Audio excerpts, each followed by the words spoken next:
Welcome back for video 3 of this series of 4. I have up the completed flow that I showed you in the first video, and we are going to build this.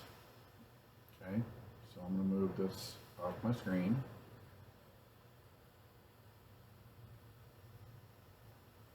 And I'm going to bring up a new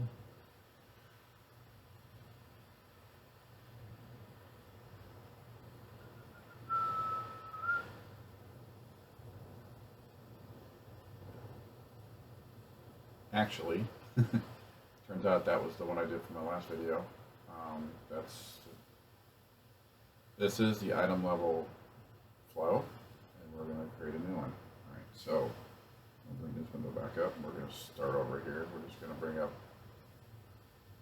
the create.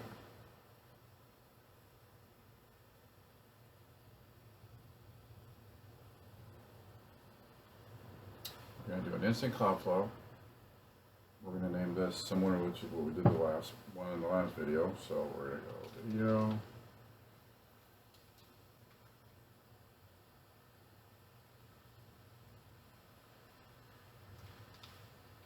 Item level, Perms. Okay. We're going to use power FB2 as a trigger like we did last time, and we're going to hit create.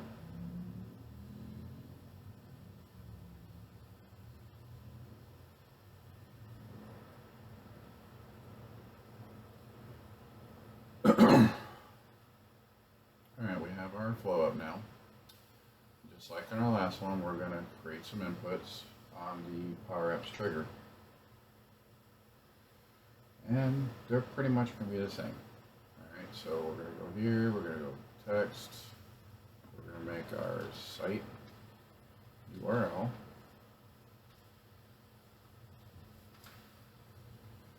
Then we're going to add our library.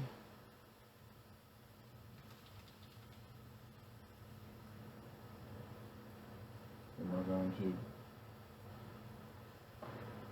make one for our custom permission level.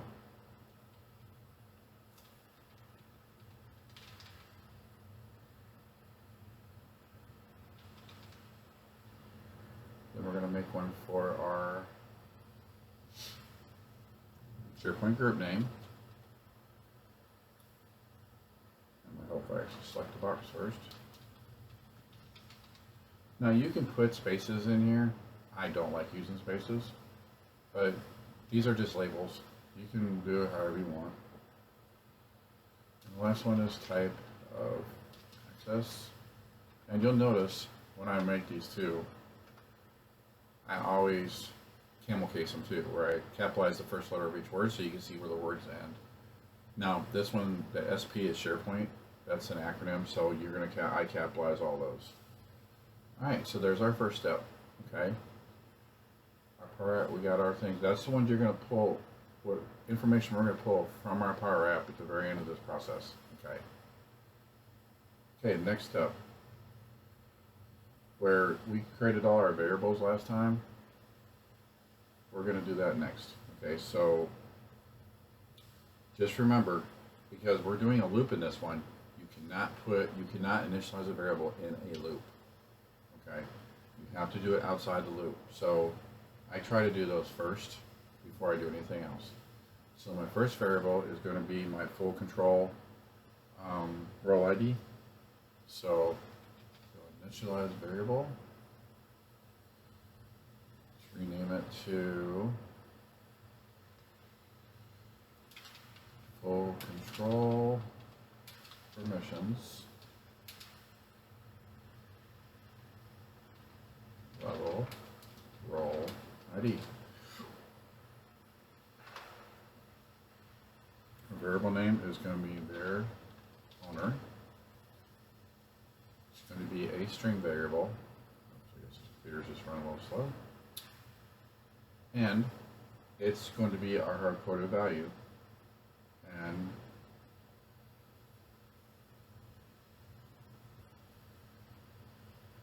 It's a 10-digit number that gets assigned to it by SharePoint. Okay, these two variables they're on every list, so you can document this and just hang on to it. In the description below, I'm going to put all the role IDs that come with SharePoint by default in there, so that way you can reference it there. And I'm going to post a link where I got that information. Alright, so that's that one. So it's going to be step. We're going to do initialize variable again, because we're going to put in our read role ID this time.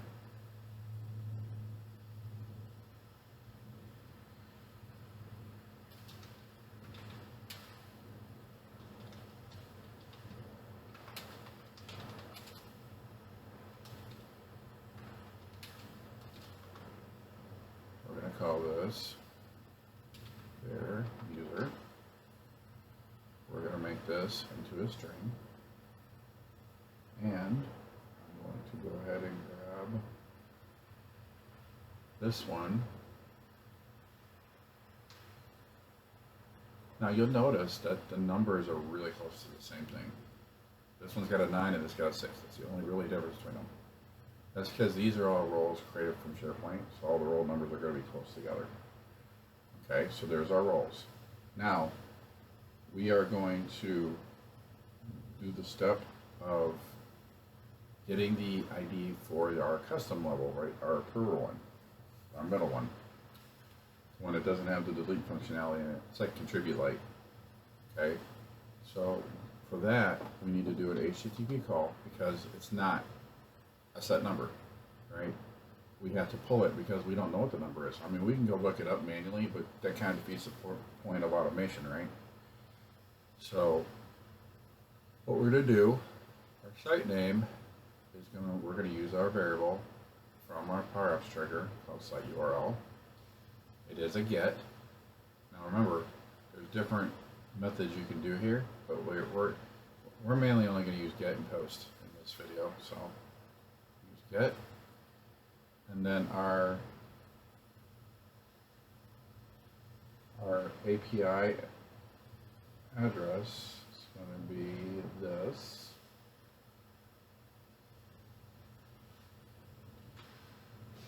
And then for the library name, we're going to use our library variable, making sure you put your single quotes around it. Or, I'm sorry, not library. That's our SharePoint group. We're getting the ID for SharePoint. So we're going to grab our SharePoint group name, put it between the single quotes. And I'll call this get wait.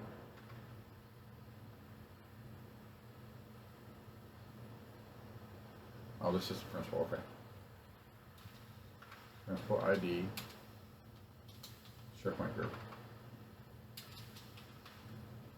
Okay, this is a different step than I was thinking. We are getting our ID for our SharePoint group so we can put it in our formulas down later on, okay? And then, now we're gonna get our role ID. I got ahead of myself, I'm sorry. Wasn't looking at the order very well. So now we're going to get our role ID using another HTTP call.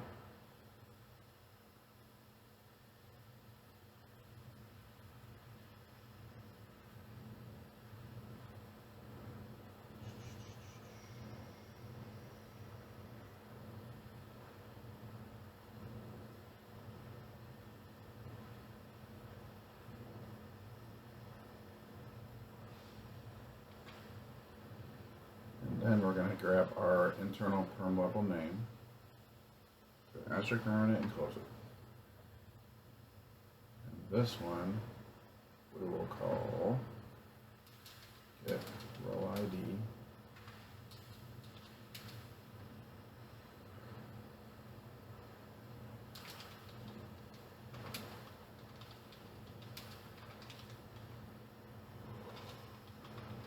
Approver. Okay. Alright, so all our get statements are done, right? These These are our two values between this one, this one, this one. That's all our permission level IDs. This is going to produce the ID for the SharePoint group. Okay. Now we are going to pull in our content. So the way to do that is you hit New Step, and we're doing a Get Files. Get Files pulls everything into a table. So each individual item of the SharePoint list or your library is going to get pulled into this one step. And then off that, when we do our apply to each step, it's going to cycle through each one of these things one at a time until it gets through them all. And that's how we're able to set up IDLM permissions without having to go to each one. So our site ad, now with Get Files, I cannot express this enough. You cannot use variables. Use variables. When we do our next step, you won't see the dynamic content you need to see.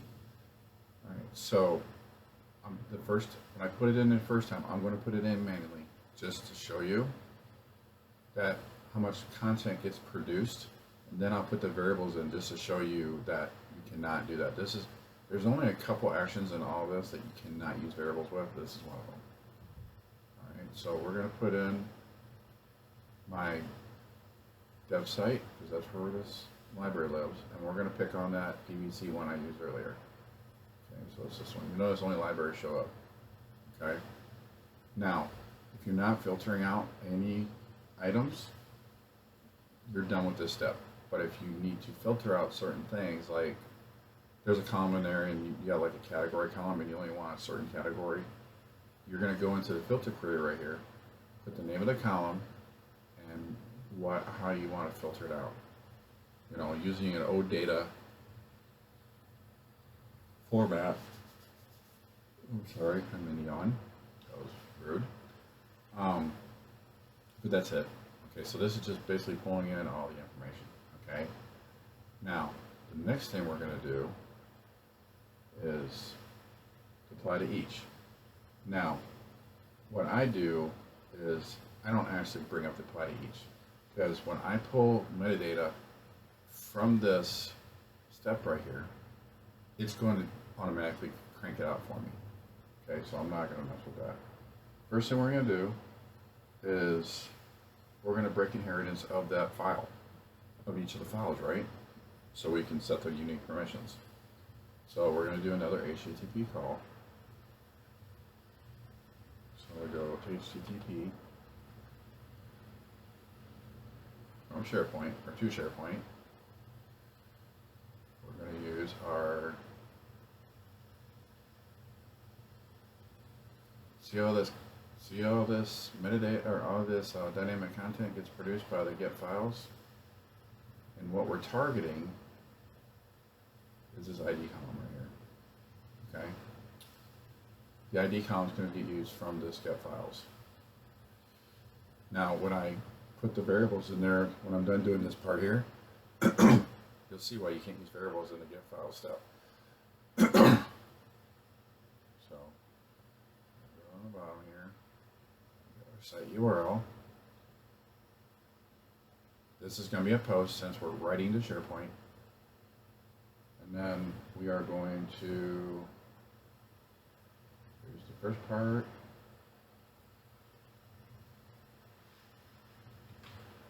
So we're getting the list by title. That will be where your library goes.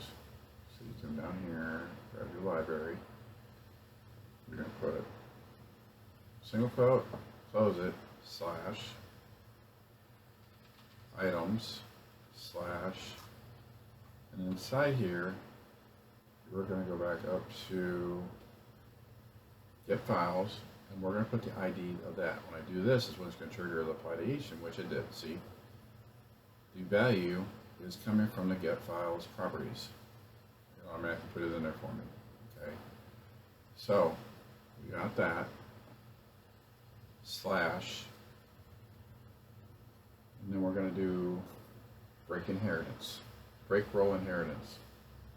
So you're going to broke role inheritance. Okay, and then now we got to tell it what to do with Now we got some options inside here we have to fulfill.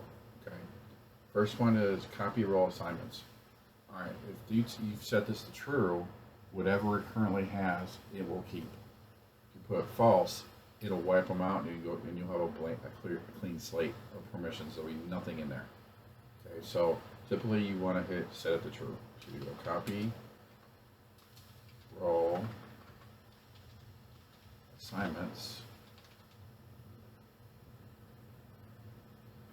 We're going to set it to true, comma, and then there's a scopes command, a subscript command you got to do. I always set it to true. So you go clear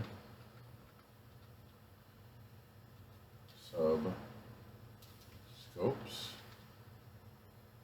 equals true, and you close it. Okay, there's no headers or body, so you're good there. So let's rename this step to break inheritance. I'm not going to put anything more in that. I can't spell today. Alright, so first step is breaking inheritance. Okay. The next step is we're going to check to see if that group exists. This is where everything's going to look familiar to you because we did this in the last video. So we're going to do another HTTP call. So we're going to come in here and do HTTP. Let's rename this one to group exists. I learned my lesson from the last video. Not use periods. Alright. So we're gonna grab our site URL down here. That thing was underneath there. I can hardly read it. We're going to do a post. I think. No, it's a get. I'm sorry. Yeah, we're just checking stuff, right? So I'm going to grab this statement, paste it in here, and then we're looking for our library name, or our SharePoint group name, right? So we're going to come down to the bottom. Grab our SharePoint group name, put a single, and then close the single quote and close the statement. Okay. Wait. No, that is wrong. Just like that. Okay. So we got our site group, select the column of title only, and filter it when title equals this. Okay. So basically, it's going to give us some JSON to say, you know, whether if it actually finds the SharePoint group, it'll have a bunch of data in there. If it doesn't, it'll just have 2 square brackets, which is empty as far as that goes. So now what we're going to do is we're going to create a condition to say what to do if it finds a group or if it doesn't find a group. We're just basically looking for a true or false thing here. Okay, so you go to condition. We're going to come in here. And I'm going to go to the if group exists. I'm going to click on body. Click here. We're going to copy this, go to the expression side, and we're going to paste it in there. Okay. We don't want any curly braces or at symbols in a statement, so I'm going to remove that at statement. And then I'm going to go question mark, square bracket, thing, D, square bracket, single quote, results. Okay, so that's pulling in the results of that group, if group exists step, right? But what we want to do is create a true false situation here. Okay, so what I'm going to do is we're going to do like we did in the last one, where I'm going to put the keyword length in front and then close it. So we're looking for how long that thing is, right? It counts the characters, gives me a number. Okay, so let's go ahead and save this. And then it says we're looking to see if the group exists, right? I want to put all my actions in if the group exists on the yes column. So I'm going to put is not equal to, and then put 0. So if it's empty, if the SharePoint group doesn't exist, it'd go down the no side because it is 0. If it does exist, it'll go down the yes column where our actions are. Okay? Not yet, but it will be here shortly. Alright? So now it says if that length is not equal to 0, go down the yes side. If it is equal to 0, go down this side. So what we're going to do is we're going to do like we did in our last one. We're going to remove the full control, the approver, and the user permission, so that way it says none at the end of the step. Okay, so the way you do that is with an HTTP call. Now, I don't think there's anything to clipboard. Oh, there is. Okay, so I never closed the session. That's probably why. All right, so we're doing remove. We're doing these. We're going to do these 2 steps at one point or another. So we're going to remove.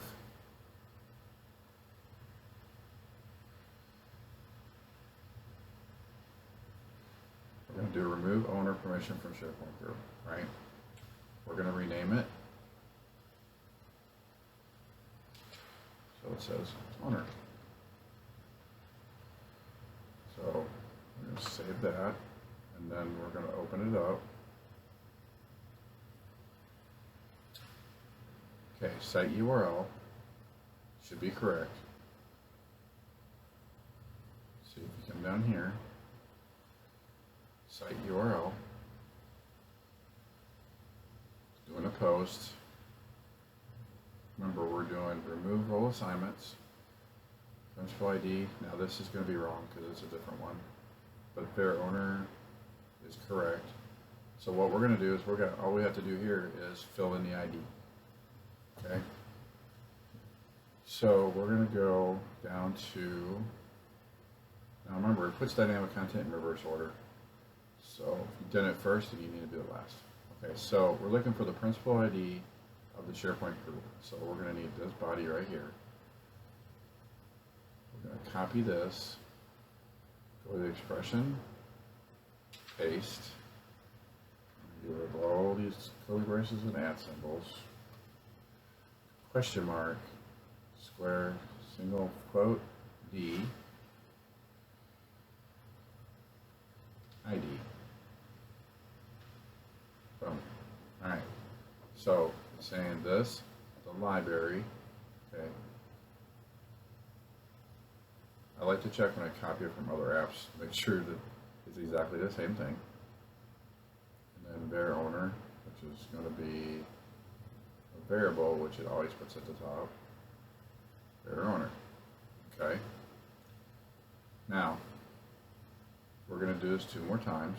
So let's come in here, go to my clipboard, remove, rename. I just realized that I put owner in there twice on the previous one.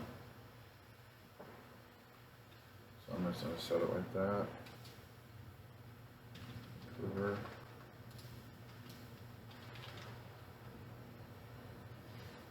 Let's go ahead and fix this real quick while I'm sitting here.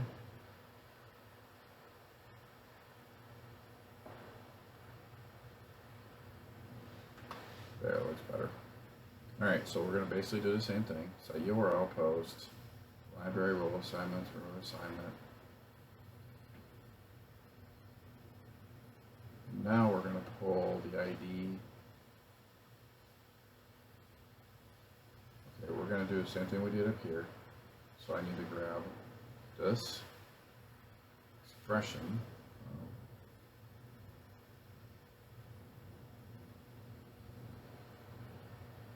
Come down here. Go right after this equal sign, expression, paste. But I don't want all this other stuff in here because it will fail if you put it in there.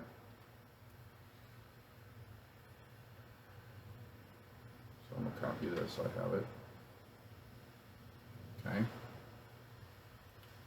And then this one will be a custom level. Okay, so we're going to come here, we're going to do body.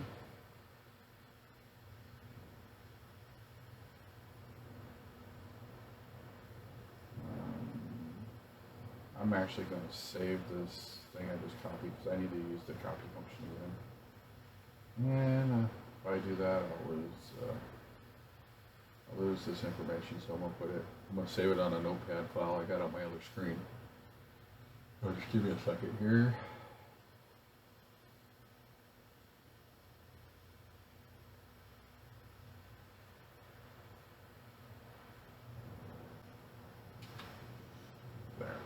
Alright, so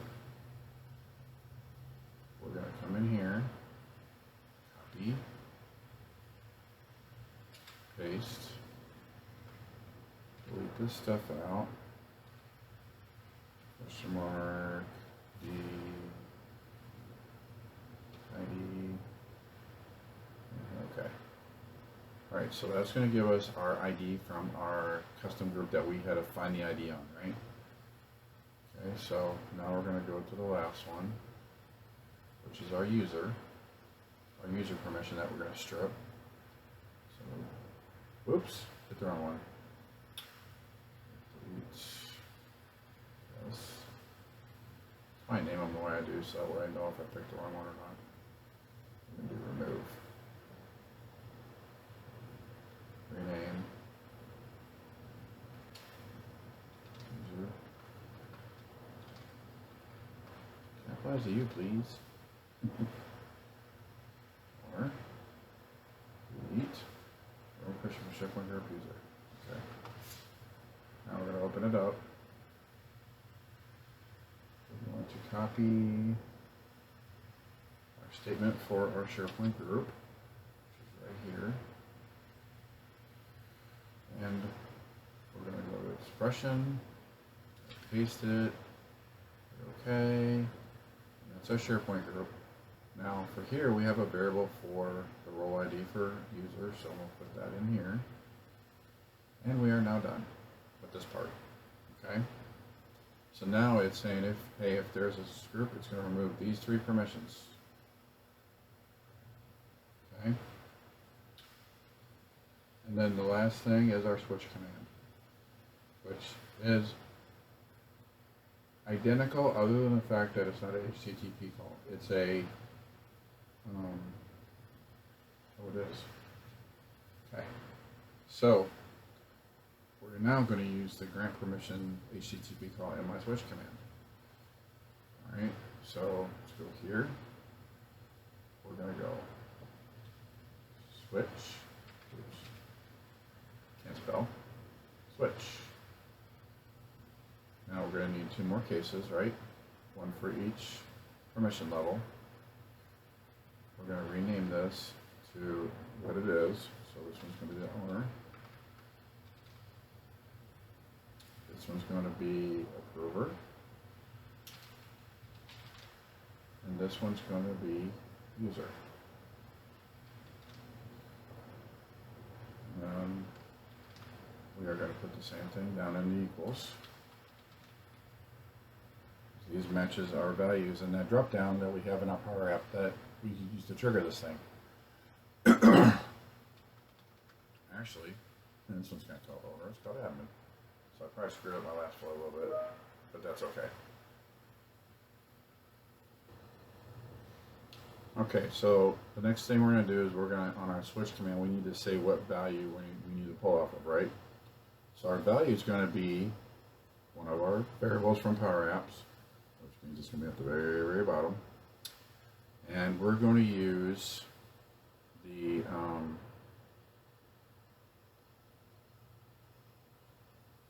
type of access. That's right. I had to think about it for a second. All right. So now we're going to add in our actions. So the first one's, so we're going to use our grant permission to the library SharePoint group that we copied in the last flow. It still applies to this. Okay. So click on that. And it's not going to let me do it inside here. Okay. So just close that out. See, it just aired up there. Oh, I probably, because I built it in a switch command. That's probably why. So we're just gonna post them down here. So we need 3 of them. So there's 1. There's 2. and there's 3. All right, let's open up our switch command. We're going to open up all 3 boxes. And we're going to drop 1 in each. Now once I finish this, I'll show you what happens with the putting the variables in that get files thing. But I want to finish this up first. Okay, so first one is we're going to set up the owner's side, right? Let's see.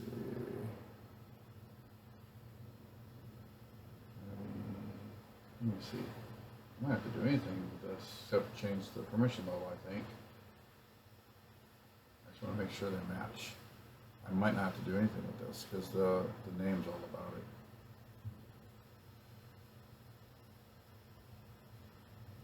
Oops, I didn't close it. Get underscore print ID underscore SharePoint space through DID. Oh, it's the same. Okay, so I guess I didn't have to do this. I'll redo this last time,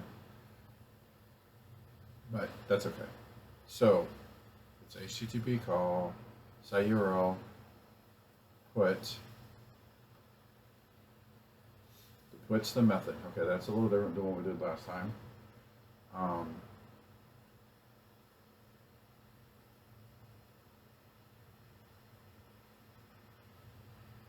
This is something that doesn't seem right. Yeah, that should be post, not put. I don't know why I put on there, but it's supposed to be post. All right, so it's a post.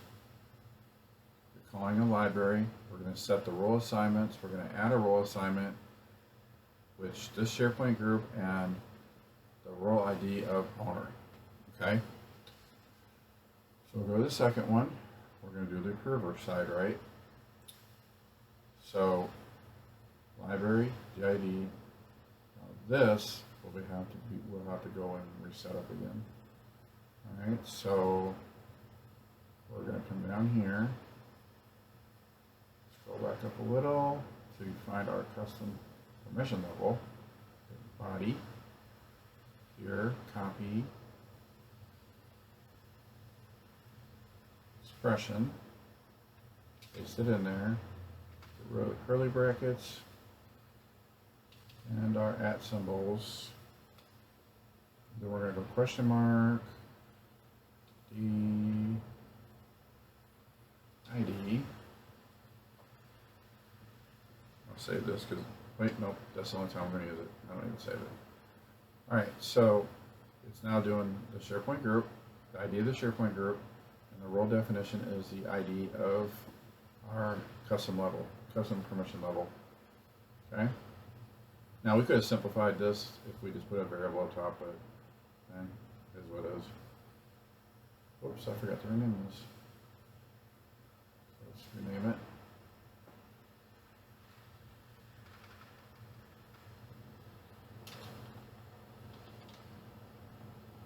Curver.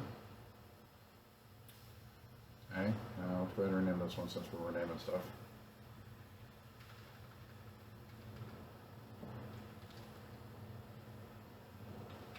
That U just does not want to capitalize. I miss it every single time. Alright, so these both should be posts, not put. I think I just clicked on the wrong thing earlier. Alright, so library, SharePoint group, and this one should be their user. Okay, so that's our ID for read, right? Normally you wouldn't call these user and owner. You'd use full control or read. You want to put what the whole point of the variable is, so people outside of who made this know what the heck is going on. Alright, so this is all set up and it's done.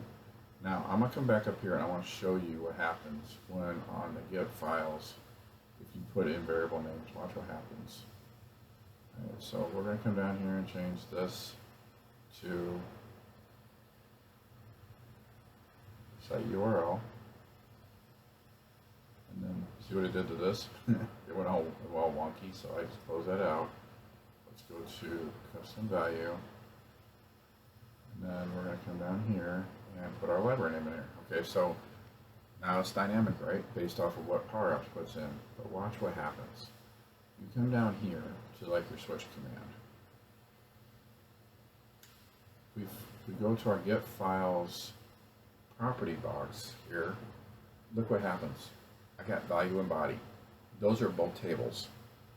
It's not looking for a table, it's looking for a column name.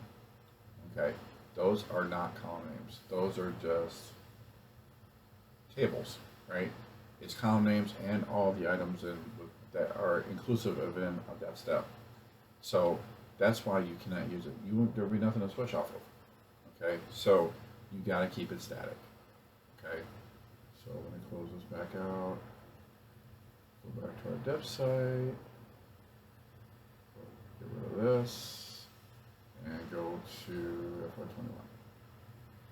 So now we click back in the switch command. Now watch what happens. Now we got all our content back. I mean, we're only using the ID column in the get files.